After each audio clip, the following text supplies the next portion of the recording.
So in this video, we are going to be trying out some Disney Lorcana. I've only played one game so far, but we did win it. The deck that I'm using is obviously experimental, with Lorcana not even released out in regular stores yet, only game shops have it. I've only got the starter deck, which is blue steel or blue silver, but I think, oh, this is the second time I'm going second as well. Okay, that's fine. As you can see here, I'm playing purple red, which I think is a pretty strong deck. Our opening hand looks okay, but I think we're going to go ahead and put back the Elsa since we don't want that right now.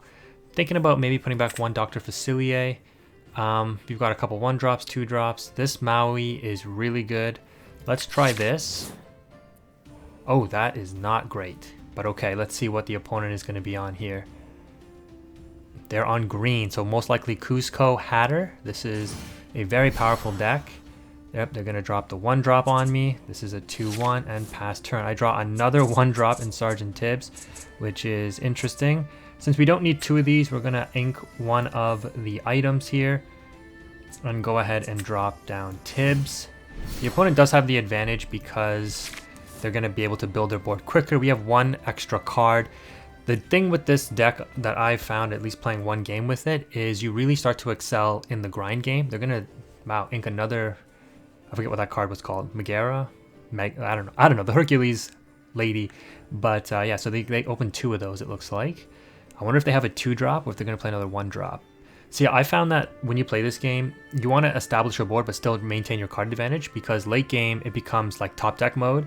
And so I think purple is really good for drawing. Ooh, they're only going to quest, and that's it. We draw Maleficent. This is an excellent 3-drop here,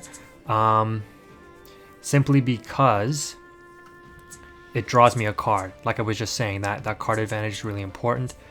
So we're going to have to do LeFou here. Actually, no, not LeFou, sorry. We're going to go Tibbs. Do I want to do LeFou? I think I want to do Dr. Facilier. So we're going to quest with Tibbs, and then we'll drop Dr. Facilier. So this will make him think twice about challenging now, because this guy has Challenger 2, and he has 4 defense, or willpower. I think it's called willpower, or is willpower the attack? I don't remember. Or toughness. 4 toughness. 4 defense is what we're going to call it. So this guy, he's got 6 cards in hand. We've got 5, but we're going to get a draw 1 off of our 3-drop. And this is what I mean, like maintaining card advantage. The other card that's really good as a 3-drop is the Mickey on blue. That gives you a free mana. Alright, so he's dropping down Jasper here. That's interesting. When this character quests, my character can't quest during the next turn, but I can still challenge. They're going to quest with the Duke and pass. We draw Elsa. That is also very strong as a really good 3-drop, but we just got to keep the advantage going here. So I think what I'm going to do, if I challenge this, he's going to KO me with the Jasper and I do 0 damage to it, but I have a plan. It's not optimal. We're going to go ahead and ink one of the Mauis because we've got 2. We are going to quest with Tibbs, and we are going to take out the Duke. Then we're going to drop down LeFou to protect our Dr. Facilier by untapping it, basically. And then, do we want to play this? I think we do. Am I really going to use this? Let's try it. I haven't tried this out. This might be bad because, again, I'm down on card advantage here.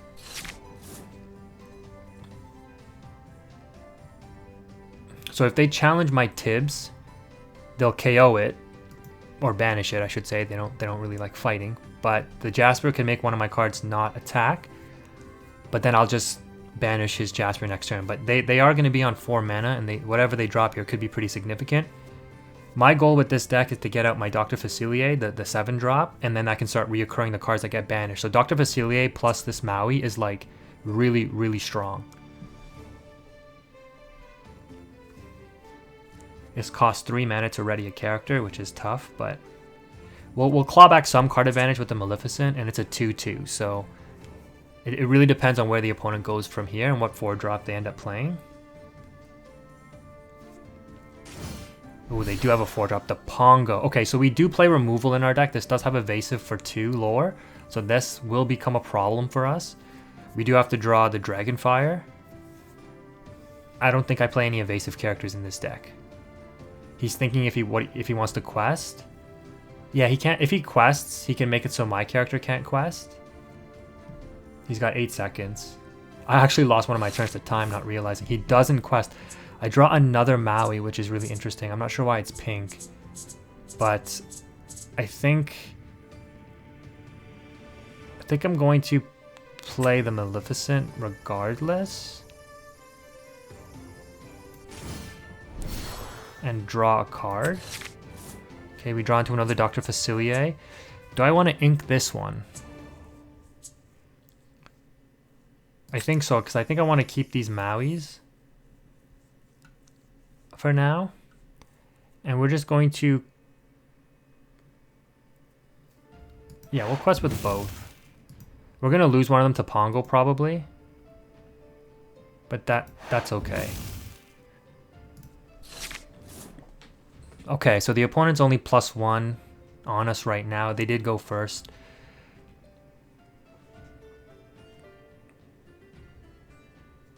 But that Pongo's going to start ramping up advantage pretty quickly. The nice thing is next turn our Mauis are going to be online, but I need to deal with that Pongo.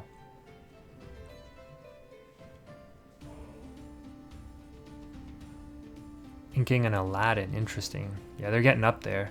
They probably have a big hitter in their hand already, which is kind of scary, but...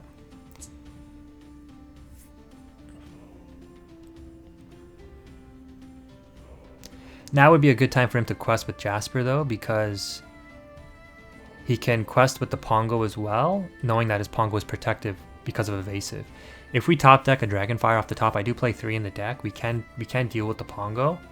It does cost 5 though to use. So they're just questing with Pongo.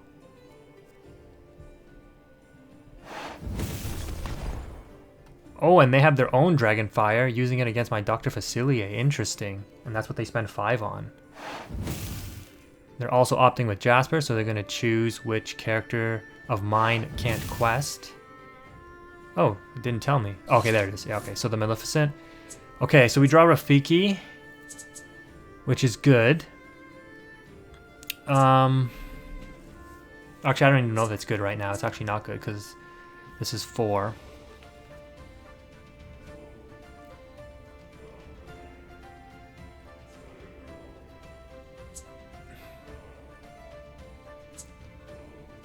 Okay, I think we have to ink one of these again.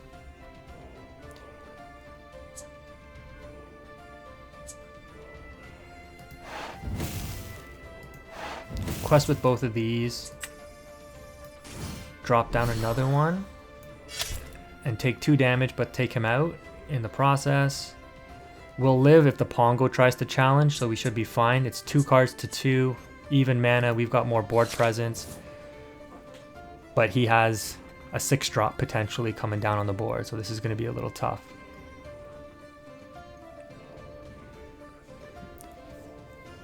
Still inking, wow. So he has something big that he's ready to drop for sure. He's trying to build up. If it's an Aladdin or something, we're in trouble. Okay, drops the big Stitch. And quests for 2, knowing that he's protected with the evasive. There's our big body. That's what we needed to see. Okay. But we have only 1 ink. If we draw another uninkable card, we are in trouble here. But what we can do is we can quest with everything. And then Shield of Virtue. And we can put more bodies on board too if we want. I probably should have saved that Elsa, but I need the ink, right? To get this on board. What do we Shield of Virtue? Doesn't really matter, right, at this point? Because they're all 2/2s. I guess we want to protect the Maleficent, though, because thinking ahead, if I can protect this Maleficent, when it gets banished, if I have the Dr. Facilier in play, it'll come back to my hand, I can replay it and draw more cards. So I hope you guys can see the power of making these important decisions. And then for the last 3 mana, we're also going to drop Actually, do I want to do that? Because if he has the wipe spell that costs 7, I'm in trouble. You know what? Let's do it. I'm playing into a big board wipe here. I'm playing into a dark hole, basically, for those of you that play Yu-Gi-Oh! I've got that big board, though, and I am going to be out questing him. The Elsa really would help, though, if I can get it and maintain board presence with it, because it'll deal with the Stitch. But this will be taken out next turn with the Maui if he quests with it. So I've got the Rushers on board, and this is where this deck is powerful, because if I get this Dr. Facilier up, he's going to Dragonfire the Maui. Wow. If I get this Dr. Facilier up, when I start... Wow, he passed? Oh, he's questing with both. Yeah, okay. That's 5 power. Alright, that's what we needed to see. So we are going to... Okay, we're going to go ahead and ink this Maleficent. And we're going to drop the Dr. Facilier. Okay, now we can Maleficent deal 2 damage.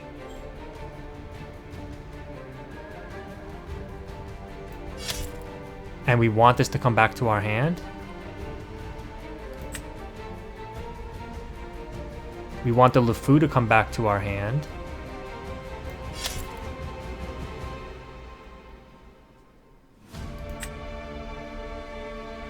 And we want the Rafiki to come back to our hand because it can also rush.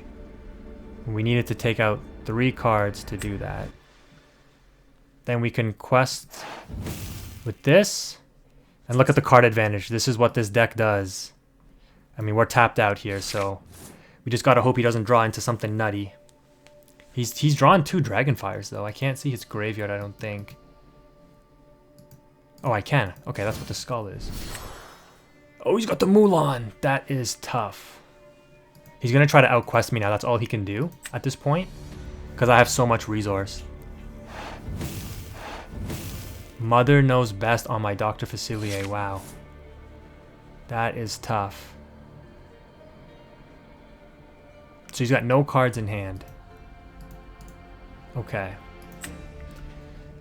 But I mean, at this point, we can start inking stuff. The problem is when this Mulan...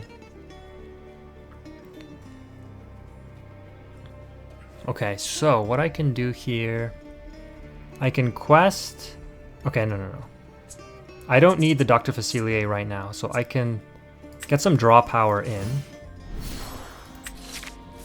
Draw Tibbs. We don't need that, so we can start building up even more ink. Okay, so we've got 5. I can quest with the Tibbs. Then I can play the LeFou and keep him off of his Mulan banishing my character. And I can even play the Rafiki. Or the Aladdin. I think I just dropped the Aladdin here.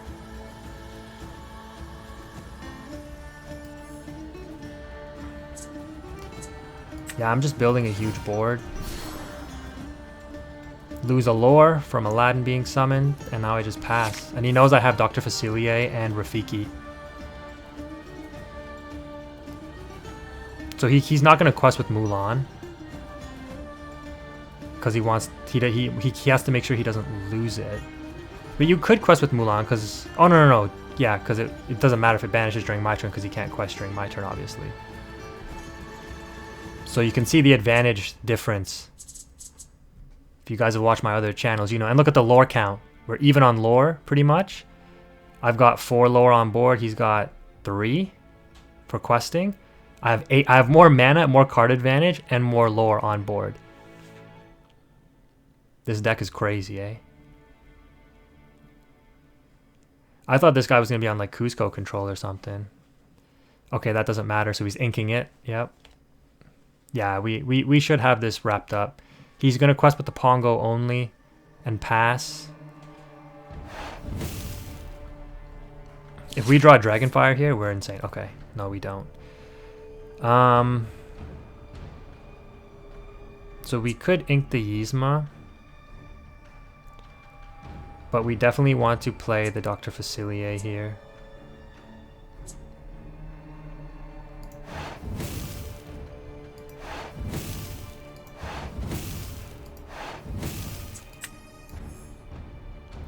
You see how powerful this deck is? Whatever, like, yeah, you take something out, you get lore back. But, yeah, I'll just win next turn. I think I do ink this. Because I can't play it. And I'm basically on winning the game, so I might as well.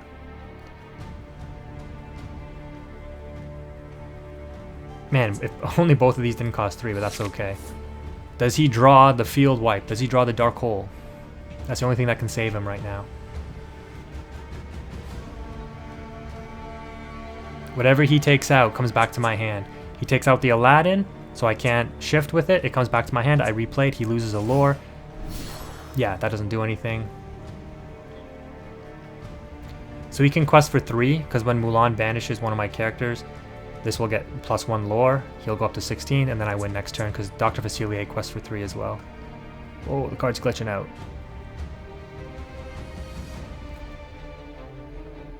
If you take out LeFou, it comes back to my hand, I resummon it, ready up my character. If he takes out Maleficent, it comes back to my hand, I summon it, draw a card. He takes out Aladdin, I resummon it, because it goes back to my hand.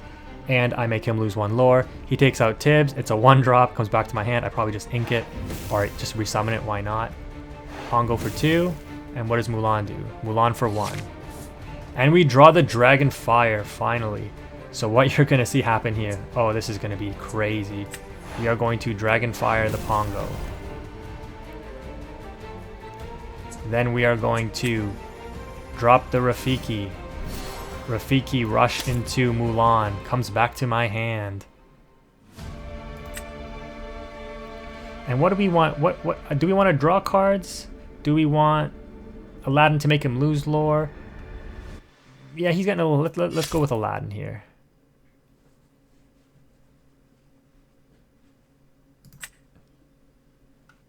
But it doesn't matter because we win the game anyways.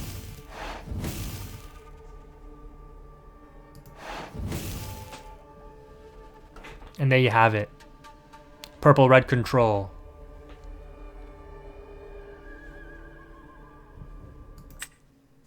Wow, did I level up even further? Oh, no, okay. But yeah, let me know what you guys think of the video, if you liked it. If you're interested in the deck list, I can definitely go over that in another video. But I think that this deck will definitely be one of the top decks of the format as we see Lorcana develop with the first set. That's going to wrap it up, though. Thank you for watching if you've made it this far. Quantum is out.